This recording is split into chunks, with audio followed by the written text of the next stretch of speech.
چرا من باید وارد دوره آزمایشی این بیزینس بشم؟ چرا خودتون توی 5 دقیقه یا 10 دقیقه توضیح نمیدین که این بیزینس چی هست؟ قای موشک بازی در میارید؟ این سوالاتی هست که هر روز ما به طرق مختلف از دوستان عزیز میشنویم و من قصد دارم از امروز طی چند تا ویدیو دلایل و اهمیت این دوره آزمایشی رو برای شما توضیح بدم.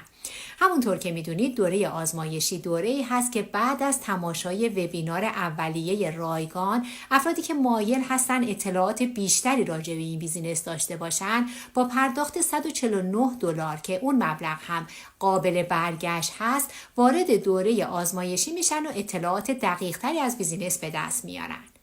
اما یکی از دلایل مهمی که این دوره آزمایشی وجود داره این هست که طراحان اصلی این بیزینس قصد دارن اطلاعات مربوط به این بیزینس رو فقط در اختیار افرادی بگذارن که در رابطه با این بیزینس به صورت جدی فکر میکنن. یعنی کسانی که بعد از دیدن وبینار اولیه و اطلاعاتی که به صورت کلی متوجه شدن که این بیزینس یک بیزینس آنلاین قانونی هست که از هر جایی قابل انجام هست، با روزی 2 تا 3 ساعت و بعد از 3 تا 5 سال بازنشستگی داره و موارد دیگه، تصمیم دارن که از این بیزینس به عنوان منبع درآمدشون استفاده بکنن و در مورد اون تحقیقات کامل رو انجام بدن.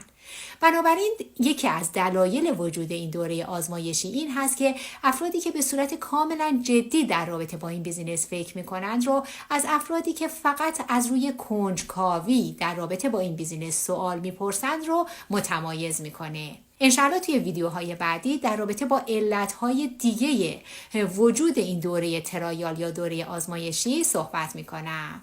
خوب و خوش باشید.